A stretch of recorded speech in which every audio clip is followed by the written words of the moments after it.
Welcome to our shir, Parshas Pinchos, Tafshin Pei Aleph, yet another exciting parsha. As we know, Pinchos ben Elazar ben Aaron HaKohen did an amazing thing. It says, Vayikach Raimach biyadai, Vayakim mitoich ha'eda, the other way around, Vayakim mitoich ha'eda, Vayikach Raimach biyadai, and he went and he did the Maisa that stopped the plague amongst the people who were being killed because of the Znus of Mayav, in killing Zimri and Cosby. And HaKadosh Baruch Hu rewards him and gives him the Bris Yishalom. And the pasuk begins by, in an unusual way, in Rashi, in our first Rashi, notices that it says Pinchos ben Elazar ben Aaron HaKohen. Now, if you ever got an Aliyah, nobody called up that way. It's Pinchos ben Elazar. So Rashi questions, why does it say ben Elazar ben Aaron HaKohen? Says Rashi, because the Shvatim were mevazim Pinchos, and they were saying, this is fake kanoyas, you're not the real deal. You did it, you had a motive. Because why? Because you had a zayda shepitim abi imai, a golus avodah zarah. He fattened up a golus for avodah zarah, so you have an avodah zarah inside of you. So that's this is what happened. That kind of temper you had. So you went and did it. But it wasn't from a pure place. Says the Torah name, Aaron HaKohen. Pinchos ben Elazar ben Aaron, he came from the Aaron, was Ayev Shalom and Right of Shalom, and therefore that's the difference. So I'd like to add perhaps another one or two mahalchim to that. But first we'll say over from what we say many times for Moshe Wolfson. Moshe Wolfson noticed that it said that Pinchos is spelled with a Yud. And it says it's a Yud Ze'ir, a little Yud. So it says really Pinchos gven akleine Yudala. Pinchos is just a regular Jew. And that's why it said, Vayakim mitoich ha'eda. He came from amongst Eda. He was just like a regular person, regular, as we say, a regular guy. And he was just like everyone else. Vayakim mitoich ha'eda, and he came from amongst Eda. He did this. We see how a regular person can accomplish niflaos. Everybody can accomplish niflaos. And that's why it's called a kleine yudala, a little yud. Pinchos was a regular Jew. But I'd like to explain that it's true he was a regular Jew. But to get to this, it had to come from somewhere. So I'd like to say I saw a story from Rabbi David Stam in his famous Stam Torah. And he tells a story that there was a young lad in Europe probably 100 years ago or more. And he was like many kids in the Cheder, very rambunctious, very bright, but not motivated at all. He just wasn't learning. And the Rabbi was tearing his hair out, didn't know what to do with him. And finally they brought him to the Dayan of the town, who was a very wise man. And the Dayan told him, he says, listen, Yingala, let me tell you, I had a din Torah come in front of me that I thought maybe you'd help me pass. I'd like to hear what you would say. I'll tell you how I pass. I'd like to hear what you'd say. And the kid's like, oh yeah, the Dayan's asking me my input, let me hear. He says, yeah. We had a din Torah between the shoes and the Sifrei Torah of the town. So the shoes and the Sifrei Torah? Huh? What's that all about? He said, yeah. He said, the shoes came in front of the base and they said we were part of 10 cows in the farmers in the field. And we all ate the same and we drank the same and we were about the same weight and we were about the same age. And then the time came and they split us up. And 5 of us, they took us off and they turned us into Sifrei Torah. And the other 5, they took and they turned us into shoes. So they turned them into Sifrei Torah and they turned us into shoes. And that's not fair. A Sefer Torah, they take the hide and they make it into a Sefer Torah and everyone stands up. And it's in the Aron Kodesh, and it gets such covered. And even when it wears out, they retire it. They never, chas v'sholom, just throw it out. And we're shoes. What do they do with us? Our leather. People stamp on us and they pound on us all day. And they throw us under the bed, just jumbled. And when we're finished, they take us and they throw us out like old shoes. They throw us in the garbage. They don't bury us with a ceremony, So it's not fair. So he turns to the boy and he says, so what do you say? The boy says, you know something, they're right. They should be able to come Sifrei Torah. So he says, here's what I told them. I also said, you're right. I said, but shoes? I want to tell you something. I want to tell you what it takes to become a Sefer Torah. It's not simple. First, they take it and they stretch it out, and they beat it, and they carve it, and they cut it up.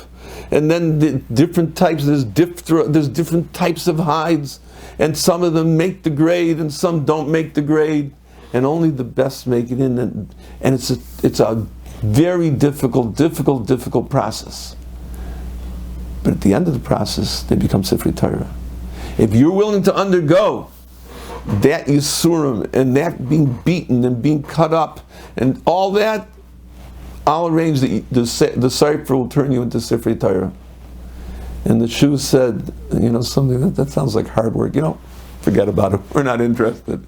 And the Shu said they went home. So he says, Yingala, if you want to end up shoes, keep going the way you're going. You'll just end up at the bottom, literally at the bottom of the pile. You'll be like the old shoes. They'll just step on you, and they'll throw you out. You'll go nowhere. But if you'll work hard and you'll learn, then you'll turn into the Sifrei Torah. And this young man took it to heart, and he turned himself around.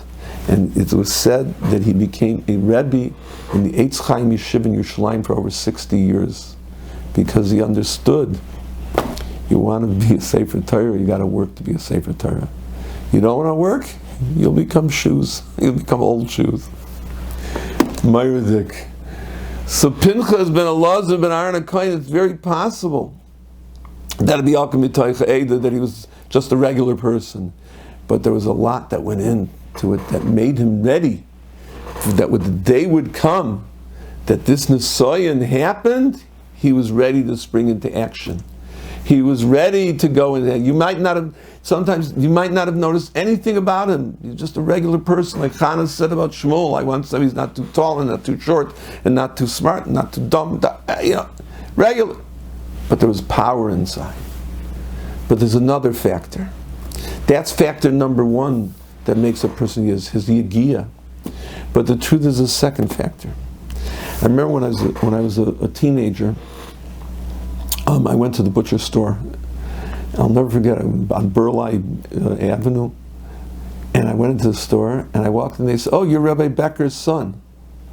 And I was taken aback. I was like 14 years old.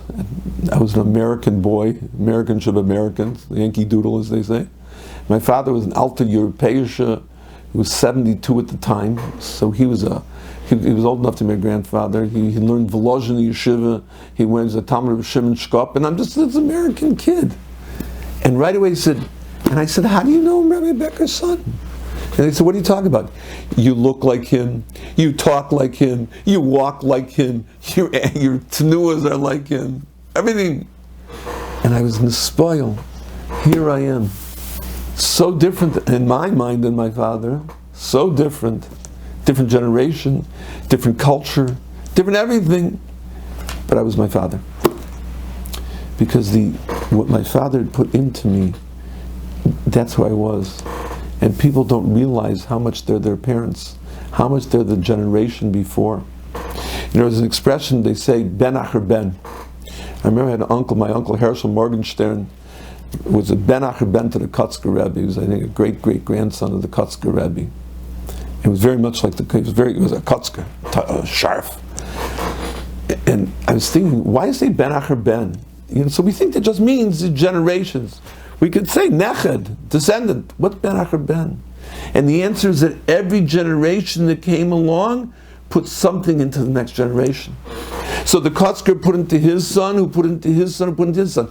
But everyone added something. Every generation gave something to the next generation. Ben, Acher, Ben, Acher, Ben, Acher, Ben. And everyone gave in. And I was thinking, that's Pinchos. And that's another reason maybe the Torah says it. Pinchos ben Elazar ben Aaron HaKohen. That he was a combination of the factors of Elazar too. It wasn't just Pinchos ben Elazar had nothing to do with he went, Aaron. Pinchos ben Elazar, ben Aaron HaKohen. It's interesting, the Tanakh, it says that in the Nevi'im Rishonim it doesn't mention usually the mothers. Not always. Sometimes it does mention the mothers. Sometimes it doesn't. And I think in the Malbim that the difference is when the mother made a seminal influence on the person, that's who he was, came because of her, she's mentioned. So therefore, when a parent flances in a child in such a way, they're mentioned. So Pinchos was Ben Elazar and Ben Aaron HaKohen. He was two. The influence was Ben Elazar, and the influence was Aaron HaKohen. Pshat number one. The other thing I was thinking is that we've set up Pshat before. That if you remember, we said the Gemara says Ein v'hoya loshen simcha, and Ein vayihi loshen tsar. Vayihi, and it was his loshen tsar, and the Gemara goes through all things, and then it said maybe not. Sometimes yes, sometimes whatever it is, but the Gemara starts with Vayihi is Lashon Tsar, and V'hoya, it was his Lashon Tsar, and it will be his Lashon Simcha. And I was wondering about that. And I thought to myself as follows. Vayihi starts with a Vav. Hoya, right, is with a Yud. What's the difference? A Vav is what's called Vav HaHipuch. Vav tells you about the past, and Yud tells you about the future. And I was thinking, what's the difference between a child and an adult? A child talks always about the future. You know why? He doesn't have a lot of past. What's he going to talk about? Nothing. I mean, I remember when I was a baby. I remember when I was 4, maybe a little bit. But I'm looking forward to a whole life. An adult, especially as they get older, they don't have a great future coming. But Zichreinus they have. They remember the past. They remember what it was.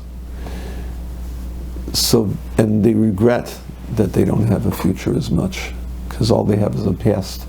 So Vayihi, which starts with the Vav, is a Lashon of Tsar, because it's past. There's not much future. And Yiyah is a future. And I was thinking that a Yud, as we said before, Wilson is a Kleina Yudla, is a Yid, and a Yud and a Vav is really the same letter, except the Vav is taller, and the Yud is shorter. The Vav perhaps represents the adult. The adult is Vayihi, so it starts with a Vav, because the adult remembers the past. And the Yud, Yiyah, represents the future.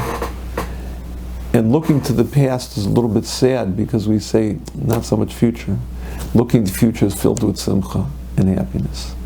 So a young person has a feeling that there's a world of possibilities, a world, and he sees things in that sense. And he sees things as the possibilities are endless. The world is endless. Now's the time when they give the graduation speeches. And what did they all say? They all say, you're about to become adults, you're going out into the world, you're going to change the world, you have a future, the possibilities are endless, you're the door of the future. That's what they all tell them. That's the shmuz. Because the Yud represents the child, and the child represents the future. The Vav represents the adult, and the Vav represents perhaps the past. So we take a look at Pinchos, and it says, who is Pinchos? Pinchos ben Elazar ben Aaron HaKohen ben the Einikel. He was the youngest generation. He was filled with vitality. He was filled with, black and white. This is right, this is wrong, and we're going to do something about it. That was Pinchos. Like it says, who was the one who knocked off Esav's head at the entrance of the Maras Machpelah? Hushim ben Don. The Shvatim, none of the Shvatim did it. It took an Einikel to do it, because that was the youth. That's why an Einikel is called, a young person is called a Nar. From the word or, he's awake, he's alive, he's vibrant. That's another shmuz. We'll speak a different time. We know we spoke about Avraham Avinu and the Akedah. Okay, won't do that. But Lamaisa, he's a Nar. Erhat Kaiches, Erhat future. He's vibrant. Does been Pinchos. And that's Pinchos with the Yud. Because Pinchos was young, he was Ben Elazar ben Aaron HaKohen. That's why it tells us Dafka, to show that he was the youngest generation in the Midbar. And he's the person who had the vitality and the kayach to make the difference. So Rabbi Zom Holfen that we should have both of these strengths. We should be like preparing Sifrei Torah, and we should look at all of the Asurim and all of the travails that we go through in life as turning us into Sifrei Torah. It's not, if we want an easy life, let's become shoes. We'll just let ourselves, it's easy to be garnished. It's much harder to be something. But boy, all of those travails, all those Yisurim, that turn you into Sefer Torah, turn you into something chashiv. And at the same time, let's understand that we're a product of where we came from. Let's learn from our parents. Let's think about the things they did, and our grandparents, and the Dairas from before, because they have so much to teach us that can make a difference in our lives as well. And let's all look at always trying to keep that youthful vitality. Moshe Rabbeinu is successful. It says, right in Perek Lamed Daled, it says that Moshe lo nos leichai, that he was vibrant, right? He was all, even when he was under 20, he was still youthful, he was young. It's not a matter of chronology. Every one of us, everybody that's listening to this is a day older than they were yesterday, right? Today is the youngest we'll ever be. Let's look at it that way. We'll never be as young as today, because tomorrow we're going to be even older. Let's always keep the vitality of youth, the Yud, of Pinchos, and let's make sure that we use that youth to make a difference and to change the world. Have a good Shabbos.